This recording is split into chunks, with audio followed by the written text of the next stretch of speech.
Let's travel back in time. Between 1200 and 1450, the world was this incredible patchwork of developing states, empires, and kingdoms, each buzzing with its own unique ideas and cultures.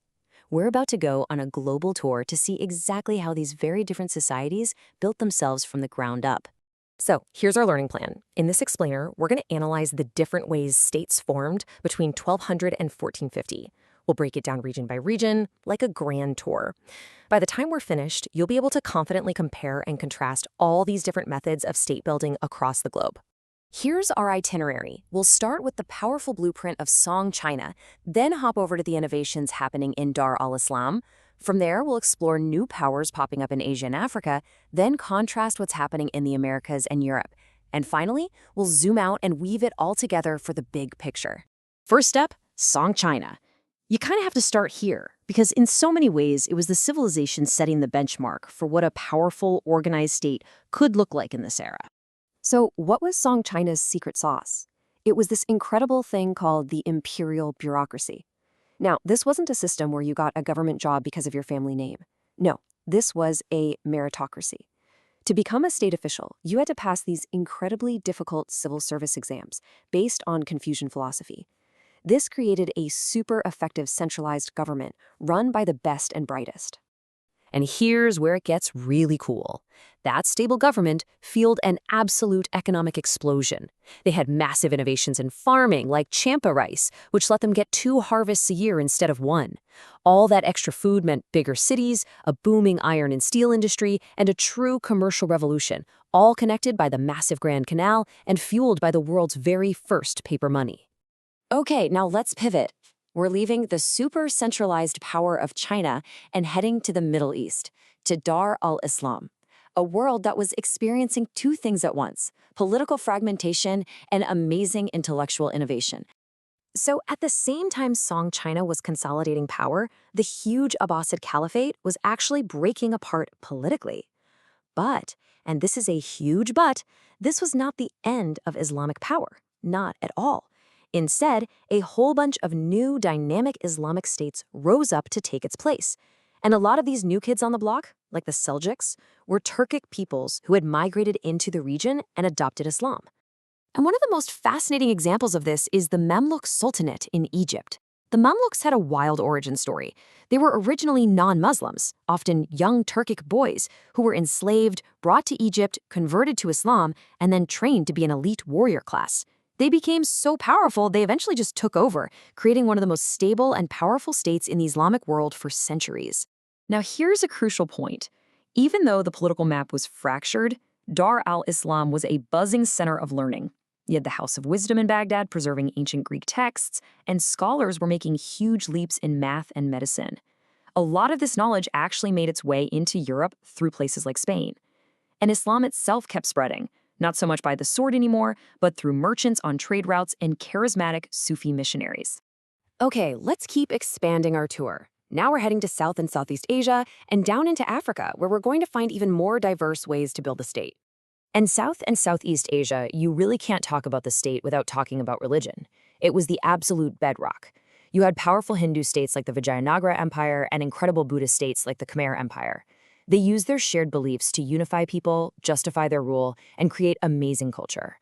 And at the same time, you see this awesome cultural blending, like the Bhakti movement in Hinduism and Sufism in Islam, which both focused on a more personal connection to the divine. Meanwhile, down in Africa, powerful states were rising up, often built on controlling key trade routes. And way before the famous Great Zimbabwe came to dominate, you had the kingdom of Mapungubwe. They got rich and powerful by controlling the trade in gold and ivory across the Indian Ocean. These were sophisticated, wealthy states deeply plugged into the world economy. Okay, time for a quick self-assessment. I want you to pause for a second and really think about this. How was state building in Africa, which was so reliant on long-distance trade, different from state building in South Asia, which was often more based on religion and land-based agriculture? Go ahead and pause and think about where their power and wealth really came from. All right, let's jump across the oceans now to the Americas and Europe. These places were developing largely in isolation from Afro-Eurasia, but it's really interesting to see how they compared to each other. And what we see are 2 totally different paths. Over in the Americas, huge centralized empires like the Mexica, who you might know as the Aztecs, and the Inca were in charge. They controlled vast territories through systems of tribute and coerced labor, like the Incan Mida system. Europe, on the other hand, was the total opposite. It was politically fragmented, made up of decentralized monarchies that relied on a system called feudalism, a web of mutual obligations between lords and their vassals.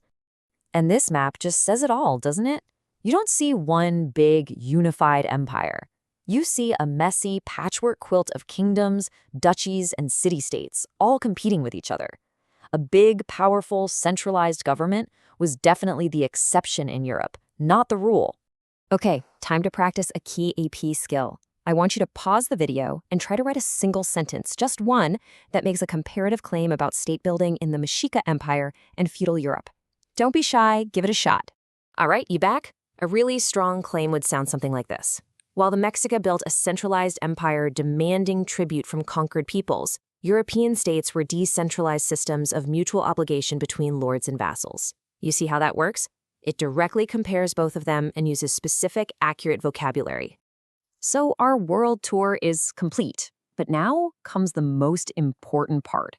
We've got to bring all these different stories together and synthesize what we've learned about how states were built all over the world during this time.